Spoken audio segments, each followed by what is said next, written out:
रामलाल के बेटे लाखन सिंह की बर्थडे पार्टी चल रही थी। लाखन सिंह आज 22 साल का हो गया है। रामलाल शहर का जाना माना बिजनेसमैन है और उसके पास करोड़ों की प्रॉपर्टी है। लाखन सिंह ने अपने बर्थडे पार्टी में सभी दोस्तों को बुलाया था, लेकिन लाखन सिंह की गर्लफ्रेंड निकिता अभी तक नहीं आई थी। लाखन सिंह अपनी 4 व्हीलर निकालता है और निकिता के घर पहुंच जाता है। निकिता अपने घर पे अकेली रहती है। रात बहुत हो चुकी थी, इसलिए निकिता के घर की सारी लाइट ऑफ थी। अरे, लाइट कैसे ऑफ है? अभी तो इसको तैयार हो जाना था। लाखन सिंह दरवाजा नॉक करता है, लेकिन कोई दरवाजा नहीं खोलता। यहाँ जरूर कुछ गड़बड़ है। क्यों लॉजिकल आर्मी? लाखन सिंह को ऐसा क्यों लगा कि यहाँ कुछ गड़बड़ है? सोचिए सोचिए।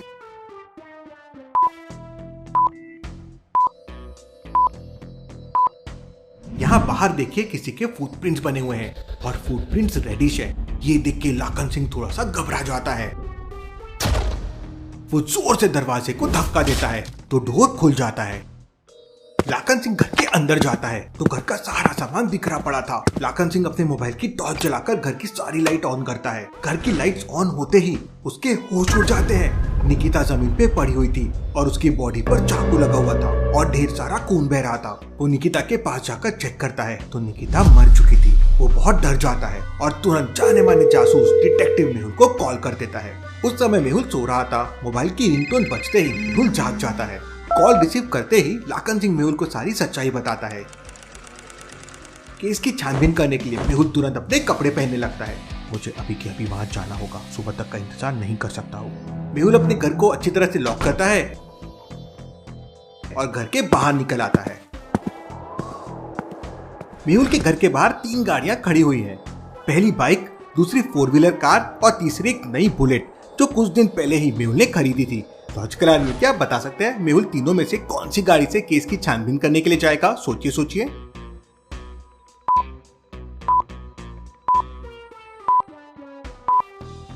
ध्यान से देखिए, कड़ाके की ठंड पड़ रही है और ओस की बूंदें भी गिर रही है। ऐसे में बुलेट या फिर बाइक चलाने में काफी मुश्किल होगी, इसलिए मेहुल अपनी कार से जाएगा। मेहुल अपनी कार से निकिता के घर पहुंच जाता है।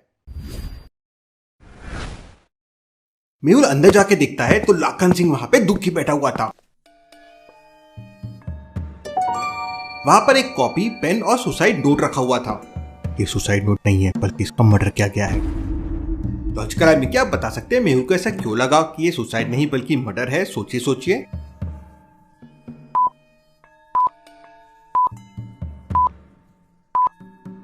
निकिता के पेट में तो चाकू लगा हुआ है, लेकिन सुसाइड नोट और बगल में पड़ी हुई कॉपी को ध्यान से देखिए। सुसाइड नोट A4 पेज का है, लेकिन कॉपी A4 साइज की नहीं है, काफी छोटी है। इसका मतलब खूनी पहले से सुसाइड नोट लिख कर लाया होगा। इसके बाद उसने निकिता के पेट में चाकू मार दिया और फिर सुसाइड नोट को कॉपी और पेन के साथ यहाँ पर रख दिया, ताकि सबको लगे निकिता ने कॉपी का पेज फाड़कर अपने हाथ से सुसाइड नोट लिखा है। इसके बाद मेहुल लाखन सिंह से पूछताछ करता है। तुम निकिता के बारे में क्या क्या जानते हो? मुझे सब कुछ बता दो। सर, निकिता का इस दुनिया में कोई नहीं है। वो अकेली रहती है। 2 साल पहले हमारी दोस्ती हुई थी, लेकिन तभी से एक करण नाम का लड़का निकिता को अक्सर परेशान करता था, लेकिन पिछले 3-4 महीने से वो दिखाई नहीं दिया है। हो सकता है इसमें करण का हाथ हो, मुझे उससे पूछताछ करनी होगी। मेहुल डॉक्टर संजना को कॉल करता है।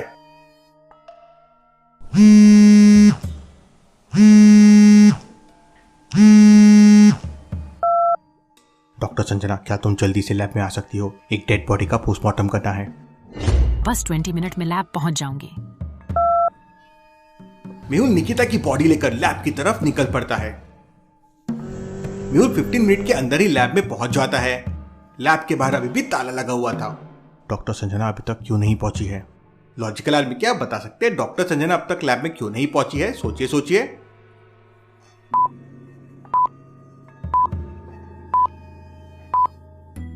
क्योंकि डॉक्टर संजना ने कहा था कि उसे 20 मिनट लगेंगे लैब पहुंचने के लिए, और मेहुल तो 15 मिनट्स में पहुंच गया था।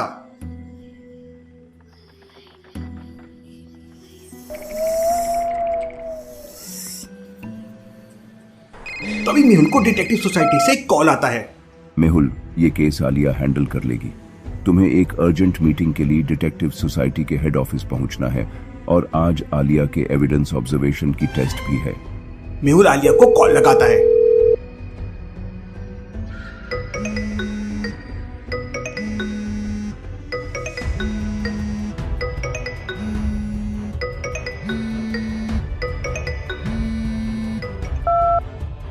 आलिया, अर्जेंट में डॉक्टर संजना के लैब में पहुंचो, एक केस सॉल्व करना है। सर मेरे पास तो स्कूटी ही नहीं है, तो फिर मैं कैसे पहुंचूंगी? डॉक्टर संजना तुम्हें पिक कर लेगी। फिर मेहुल बुलबुले साइंटिस्ट को कॉल लगाता है। साइंटिस्ट, आलिया की स्कूटी मुझसे टूट गई है, उसके लिए कुछ न्यू इन्वेंशन कर दो। बस इतना कहते ही मेहुल डिटेक्टिव सोसाइटी की तरफ निकल पड़ता है। डॉक्टर संजना आलिया को पिक करती है और दोनों लैब में पहुंच जाते हैं। डॉक्टर बॉडी को अच्छे से ऑब्जर्व करती है। आलिया, इसकी मौत सिर्फ चाकू लगने से नहीं हुई है। ये गले पर मार्क देखो, पहले किसी ने गला दबाने की भी कोशिश की है। Interesting, very very interesting. Doctor Sanjana ये सुन शौक से आलिया की तरफ देखती है। मैं भी ना मेहुल सर जैसे होती जा रही हूँ। सर ने कहा था करण से पूछताछ करनी है, मैं पहले उसके घर जाके पूछताछ करती हूँ। आलिया डॉक्टर संजना की कार लेती है और करण के घर की तरफ निकल पड़ती है। ये डॉक्टर संजना के पास क्या मस्त कार है, फुल ऑटोमेटिक। लेकिन डॉक्टर के पास इतना पैसा आता कहाँ से है? मेहुल सर तो 1 रुपया भी नहीं देते, बस काम पे काम करवाते रहते हैं। सोच रही हूँ एक पोल्ट्री खोल लूं, वहां मैं 10 मुर्गियां पाल लूंगी। 10 मुर्गियों से 100 अंडे मिलेंगे, 100 अंडों में से 100 मुर्गियां निकलेगी, 100 मुर्गियों से फिर 1000 अंडे, उनसे फिर 1000 मुर्गियां। थोड़े दिनों में तो मैं करोड़पति ही बन जाऊंगी।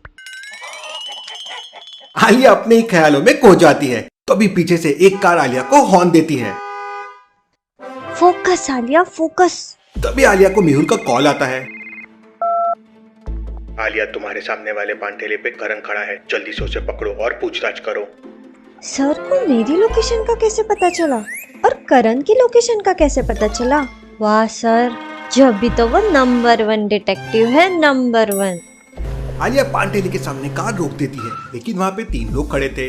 आलिया तुरंत समझ जाती है कि तीनों में से कौन करण है। लॉजिकल आदमी आलिया को कैसे समझ गया कि तीनों में कौन करण है? सोचिए और आपका आंसर मुझे कमेंट करके बताएं।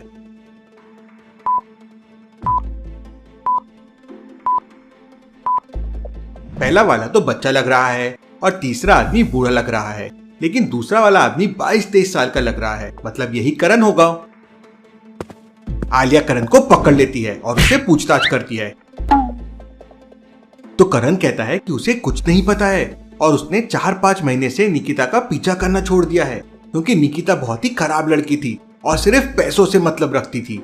आलिया करण को फिर एक जोरदार थप्पड़ मारती है। सच सच बता दे करण, मैं कराटे भी जानती हूँ। लेकिन फिर भी करण कुछ नहीं बताता और रोते हुए कहता है, आप मुझे क्यों मार रहे हो? मुझे कुछ नहीं पता है। आलिया फिर करण को निकिता की डेड बॉडी के कुछ फोटो दिखाती है। तो करण कहता है, मैम ये चाकू तो लाखन सिंह का चाकू है। जब मैं निकिता को परेशान करता था तो एक बार लाखन सिंह ने मुझे इसी चाकू से डराया था। अगर इसकी बात सच निकली तो इसका मतलब लाखन सिंह ने ही निकिता का मर्डर किया है। आलिया तुरंत मेहुल को कॉल करती है। सर खूनी मुझे करण नहीं बल्कि लाखन सिंह लग रहा है, क्योंकि उसके पास सेम वही चाकू था जो डेड बॉडी पे है। हाँ आलिया, मैंने सब सुना।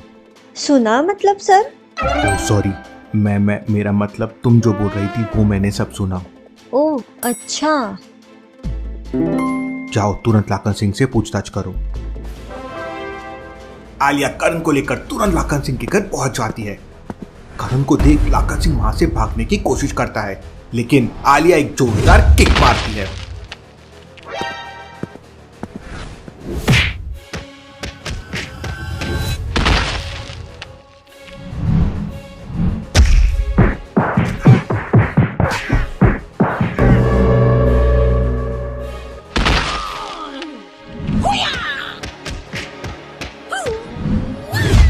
और आलिया उसे फिर पकड़ लेती है।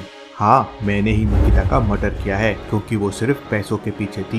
मैंने सोचा निकिता के मरने के बाद उसके मर्डर का इल्जाम करण पे आ जाएगा, क्योंकि करण निकिता को परेशान करता था। अगर निकिता को सिर्फ तुम्हारे पैसे से मतलब था तो इसका मतलब ये हरगिज नहीं कि तुम उसका मर्डर कर दो। ये सब तुम्हें उसको अपनी गर्लफ्रेंड बनाने से पहले सोचना चाहिए था। तुम तो सड़ो अब जेल में।